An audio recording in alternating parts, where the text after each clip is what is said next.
Hi friends, నేను మీ వైజాగ్ మల్లిగాడు. ఇప్పుడు మనం కాలభైరవుడి గుడికి వెళ్తున్నాం. రండి వెళ్దాం. కాలభైరవుడి గుడి, మృత్యుంజయ గుడికి వెళ్తున్నాం. నీ దగ్గర డబ్బు ఉంటే వెళ్ళలేని చోటు, నీ దగ్గర సమయం ఉంటే వెళ్ళలేని చోటు, నువ్వు అనుకుంటే వెళ్ళలేని చోటు, నీకు శివుడి మీద ప్రీతి ఉన్నా కూడా వెళ్ళలేని చోటు కాశీ. కాశీ వారణాసి ఒక్కటే. ఇలాంటి చోటులో నువ్వు అడుగు పెట్టాలి అంటే కాల్ భైరవుడి అనుమతి ఉండాలి. కాశీ ప్రజలు ఈ పట్టణాన్ని దాటి వేరే ఊరు వెళ్ళాలి అంటే ముందుగా కాల్ భైరవుడి గుడికి వెళ్ళి ఆయన అనుమతి తీసుకుని వేరే ఊరికి వెళ్తారట.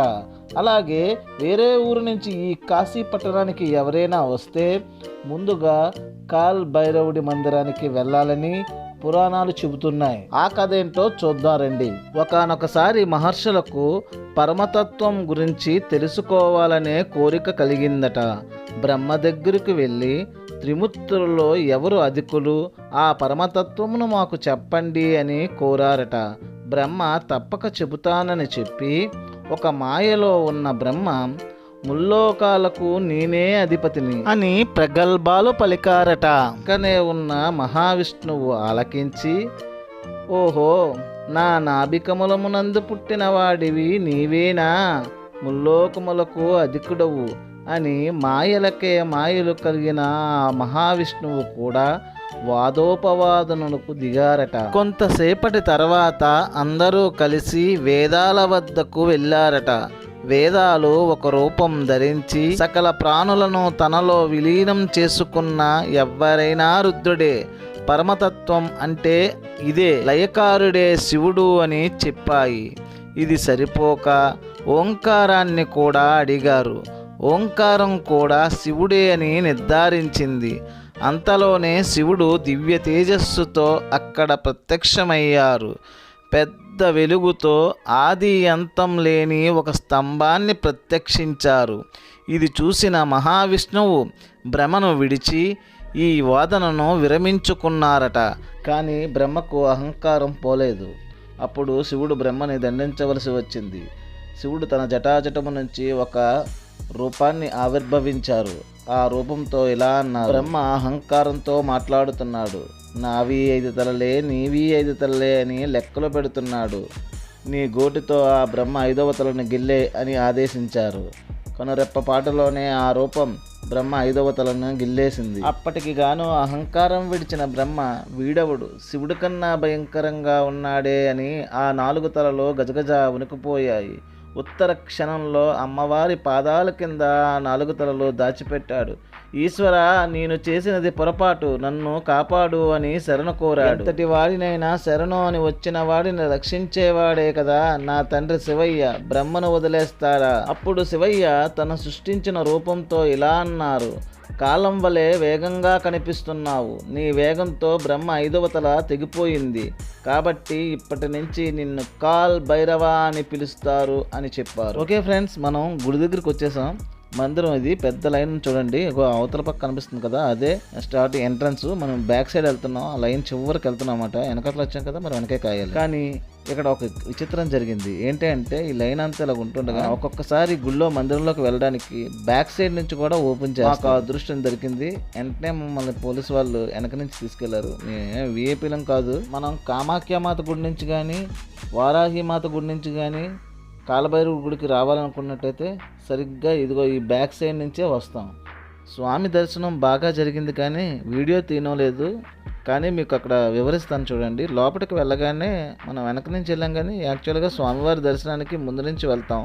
ముందు నుంచి వెళ్తే ఎలా ఉంటుందో విజువల్స్లో చూపిస్తాను మీకు. చూడండి, అక్కడ మీకు ఒక గంట కనిపిస్తుంది. ఆ గంట దగ్గర కొంచెం మెట్లు ఉంటాయి, ఒక 5-6 మెట్లు. ఆ మెట్లు ఎక్కి వెళ్ళాలి. అక్కడ స్వామివారి దర్శనం జరుగుతుంది. స్వామివారి దర్శనం పక్కన చూస్తున్నారు ఎలా కూర్చున్నారు. వీళ్ళ కింద దీవించుకోండి. వీళ్ళు నెమల కుంచుతో వీపు మీద కొడతారు, నల్లత్రాడు చేతికి కడతారు, పూలమాల వేసి ఎన్నో కొన్ని మంత్రాలు చదువుతారు. వీళ్ళు 100 రూపాయల దాకా అడుగుతారు. మనం ఎంత ఇచ్చినా సరే తీసుకుంటారు. భైరవ దండన తప్పుతుంది. మీకు పట్టిన సీడ పేడ చెడు ప్రభావాలు తొలగిపోతాయని నమ్మకం. ఇక్కడ స్వామివారికి మద్యం, తమలపాకు, కొన్ని సమయాల్లో మాంసం కూడా నైవేద్యంగా పెడతారు. కాలభైరవుని శాంతింపచేయడానికే ఇలా చేస్తారు. ఇదిగో చూస్తున్నారు కదా, ఇది మందిర వెనక భాగాన ఉంటుంది. ఇక్కడ ఆవాల నూనెతో దీపారాధన చేస్తే మంచిదంట. చేయండి, తప్పకుండా చేయండి, మర్చిపోకండి. ఓం కాలకాలాయ విద్మహే కాలతీతాయ ధీమహి తన్నో కాలభైరవ ప్రచోదయాత్. ఈ మంత్రం చాలా శక్తివంతమైన మంత్రం. ఈ మంత్రాన్ని 108 సార్లు చదువుకోండి వీలైతే. కాకపోతే కనీసం మందిరంలో ఒక్కసారైనా చదవండి. ఏది ఏమైనా కానీ బ్రహ్మ 5వ తల తెగిపోయింది. తెగిన తల నేలను తాకలేదు, కాలభైరవుడి చేతికే అంటికిపోయింది. ఇది చూసిన పరమేశ్వరుడు ఇలా అన్నారు, నీవు ఎంతటి వాడివైనా గాని బ్రహ్మ 5వ తలని తెంచేశావు, కాబట్టి నీకు బ్రహ్మహత్యా పాతకం వస్తుంది. కాబట్టి నీవు ఈ తలను నీ భిక్షాపాత్రగా చేసుకుని 12 సంవత్సరాలు ఆ కపాలంలోనే తిని ముల్లోకాలు సంచరించి పాప విమోచన చేసుకో అని చెప్పారు. ఆ తరువాత కాలభైరవుడు భిక్షాటనకు బయలుదేరాడు. 12 సంవత్సరాల తర్వాత మహావిష్ణువు దగ్గరికి వెళ్ళి, ఇంకా ఎన్నాళ్ళకు నాకు ఈ విమోచన జరుగుతుంది అని అడిగగా, మహా పుణ్యక్షేత్రాల్లో భూలోకములో కాశీ పట్టణము అనే ఒక పట్టణం ఉంది, అక్కడికి వెళ్ళి నదీ స్నానం చెయ్యు, అప్పుడు నీకు విమోచన జరుగుతుంది అని చెప్పారు. అలాగే కాశీ వచ్చి నదీ స్నానం చేశాడు కాలభైరవుడు. అప్పుడు కపాల విమోచన జరిగింది. దాన్నే కపాల్ మోచన్ తీర్థం అని పిలుస్తారు. అప్పుడు పరమశివుడు ప్రత్యక్షమయ్యి కాలభైరవుడితో ఇలా అన్నారు, కాశీ పట్టణానికి క్షేత్రపాలకుడుగా నీవు ఉంటావు. పుట్టిన ప్రతి జీవి నా అంతటి వాడు లేడు అని ఎర్రవీగే వారికి మరణించిన తరువాత భైరవదండన తప్పదు. ఎవరైతే ఈ కాశీ పట్టణానికి వచ్చి నీ ముందు తలదించి నిన్ను శరణు కోరుతాడో అట్టి వాడికి మరణించిన తరువాత పాపములన్నీ నీవు భక్షిస్తావు, వాడి పున్నామ నరకములను తొలగిస్తావు, భైరవయాతన ఉండదు, వాడు నన్ను చేరుతాడు అని సెలవిచ్చారు. ఓకే ఫ్రెండ్స్, మనం ఇప్పుడు కాలభైరవుడి గుడి నుంచి బయటకు వచ్చి ద్వారం కాసి వెళ్తే ఆ ద్వారం ఎదురుగా మృత్యుంజయ గుడి ఉంటుంది. తప్పకుండా మృత్యుంజయ గుడిని మట్టుకు విజిట్ చేయండి, చాలా మంచిది. మీరు ఈ వీడియో చూసారంటే సరిగ్గా కాలభైరవుడి గుడి నుంచి మృత్యుంజయ గుడికి ఎలా వెళ్ళాలో మీకు ఈజీగా తెలిసిపోతుంది. ఇలా గుడిలోంచి బయట రాగానే ఎవరిని అడిగినా కాలభైరవుడి గుడికి మృత్యుంజయ గుడికి ఎలాగ వెళ్ళాలి అని ఎవరిని అడిగినా చెప్తారు. ఆ చెప్పిన తిన్నంగా వస్తే అక్కడ ద్వారం వస్తుంది. ఎదుగో చూస్తున్నారు కదా, కనబడుతుంది, ఎదురుగా ద్వారం కనబడుతుంది. ఆ ద్వారం నుంచి ఆపోజిట్గానే మనం వెళ్ళాలి. ఆ ద్వారం ఆపోజిట్గానే లైన్లో మనం వెళ్తే ఒక 5 నిమిషాల్లో కన్నా ముందే మనకు మృత్యుంజయ గుడి వచ్చేస్తుంది. అంతా వాకబుల్ డిస్టెన్సే ఫ్రెండ్స్, ఎవ్వరూ ఇబ్బంది పడాల్సిన అవసరం లేదు. మూలన కూర్చున్న ముసలమ్మ కూడా నడిచి వెళ్ళిపోవచ్చు. అందరూ అంటారు 3 కిలోమీటర్లు, 4 కిలోమీటర్లు, 5 కిలోమీటర్లు అంటారు. అక్కడ 10 కిలోమీటర్లు నడిచినా కూడా మనకి టైమే తెలియదు. అలా ఉంటుంది కాశీ పట్టణం వీధులన్నీ కూడా. ఇదిగో ఫ్రెండ్స్ చూస్తున్నారు కదా, ఇదే ద్వారం. మనం లోపటి నుంచి బయటకు వస్తున్నాం. అలా కుడి చేతి వైపు తిరిగితే ఘాట్కి వెళ్తాం. అగో తిన్నంగా సందు ఉంది కదా, ఈ సందులోకి వెళ్తే మనం మృత్యుంజయ గుడికి వెళ్తాం. ఇదిగో ఫ్రెండ్స్, మనం మృత్యుంజయ గుడికి వచ్చేసాం. ఇగో రైట్ సైడ్ కనబడుతున్న బిల్డింగే మహామృత్యుంజయ గుడి. మనం పోల్చుకోవడం కొంచెం కష్టంగా ఉంటుంది కొత్తగా వచ్చిన వారికి. ఈ వీడియో చూస్తే మీకు పూర్తిగా అర్థమైపోతుంది. ఇది మహామృత్యుంజయ మందిరం. ఈ మందిర విశిష్టత ఏమిటి అంటే, ఇక్కడ కనిపిస్తున్న శివలింగం, అలాగే గుడి వెనకాతల బావి ఉంది. వారణాసిలో మృత్యుంజయ మహాదేవ్ ఆలయం చాలా ప్రసిద్ధి చెందింది. మహిమాన్వితమైన ఆలయం.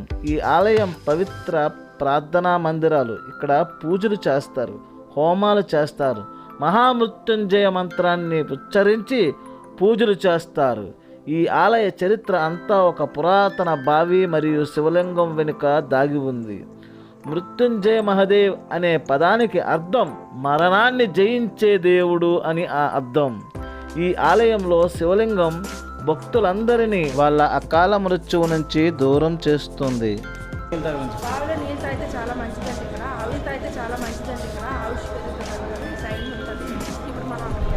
ప్రతిరోజు ఈ ఆలయం తెల్లవారు 4 గంటలకు తెరవబడుతుంది. అలాగే 12 గంటలకు మూసివేయడం జరుగుతుంది. తిరిగి సాయంత్రం 5 గంటల 30 నిమిషాలకు తెరవబడుతుంది. 11 గంటల 30 నిమిషాలకు మూసివేయడం జరుగుతుంది. కాబట్టి యాత్రికులు జాగ్రత్తగా ఈ టైంలో చూస్తారని ఈ మహాదేవ్ మందిరాన్ని ప్రతి ఒక్కరు సందర్శించాల్సిందిగా కోరుచు. అంతేకాదు, ఈ మందిరానికి వచ్చిన ప్రతి భక్తులు కూడా మహామృత్యుంజయ మంత్రాన్ని నేర్చుకొని ఈ మహామృత్యుంజయ మందిరంలో మీరు పఠించండి. ఆ మంత్రాన్ని పఠించడం వల్ల మీకు అకాల మరణం, అనుకోకుండా మరణం వచ్చినా కూడా అది మీకు తగ్గుతుంది. అలాగే మహామృత్యుంజయ మంత్రం ప్రతిరోజు పఠిస్తే ఆ రోజుకి మీరు మరణాన్ని జయించినట్టే. ఎన్ని రోజులు మీరు పఠిస్తారో అన్ని సంవత్సరాలు మీరు చక్కగా బ్రతుకుతారో, ఆరోగ్యంగా ఉంటారు అన్నది ఈ మంత్రం సారాంశం. ఈ మంత్రం యొక్క ప్రయోజనం చాలా గొప్పది. ఈ మంత్రం మీరే కాదు, మీ భార్య ఆపదలో ఉంది, మీ భార్య మరణంతో పోరాడుతుంది అనుకోండి, మీ పిల్లలు, మీ తెలిసిన వారు, మీ బంధువులు ఎవరి కోసమైనా సరే ఈ మహామృత్యుంజయ మందిరానికి వచ్చి మహామృత్యుంజయ మంత్రాన్ని నేర్చుకుని పఠిస్తే వాళ్ళకు కూడా ఈ ఫలితాన్ని మీరు పంచినట్టు అవుతారు. ఈ మృత్యుంజయ మంత్రం ఋగ్వేదంలో 7వ మండలంలో 59వ శ్లోకంలో 12వ మంత్రముగా ఉంది. రుద్రమంత్రం అని కూడా పిలుస్తారు. ఓం త్రయంబకం యజామహే సుగంధిం పుష్టివర్ధనం ఊర్వారుకమివ బంధనాన్ మృత్యోర్మోక్షయ మామృతాత్. ఈ మంత్రం స్వయాన పరమశివుడు చెప్పిన మంత్రం. ఓకే ఫ్రెండ్స్, చూస్తున్నారు కదా, ఈ బావే మనకి ఆరోగ్యాలను ఇచ్చే బావి. ఈ బావిలో నీళ్లు త్రాగితే మనకి సర్వ రోగాలు నివారణ అయిపోతాయి. ఈ బావి విశిష్టత ఏంటంటే ఈ బావిలో 2 చేపలు 1 తాబేలు ఉంటాయి. అవే యక్షులు. అవి సాధారణంగా ఎవరికీ కనిపించవు, మనకి కనిపించాయి, మీకు చూపించాను చూడండి. అలాగే ఇందులో ధన్వంతరి దేవత ఔషధాలు నింపారని, ఈ నీళ్లు త్రాగితే సర్వరోగాల నివారణ అవుతాయని ప్రగాఢ విశ్వాసం. ఓకే ఫ్రెండ్స్, ఈ వీడియో నచ్చినట్టయితే మీకు లైక్ చేయండి, షేర్ చేయండి, సబ్స్క్రైబ్ చేయండి. గంట సింబల్ కొట్టడం మర్చిపోకండి ఫ్రెండ్స్. కొంచెం కామెంట్ చేయండి ఫ్రెండ్స్ ప్లీజ్. ఓకే ఫ్రెండ్స్, మనం ఇప్పుడు సాక్షి గణపతి, దుండి గణపతి, కాశీ విశ్వేశ్వర మందిరం, అలాగే అన్నపూర్ణేశ్వరి మందిరం, విశాలాక్షి మందిరానికి వెళ్దాం రండి.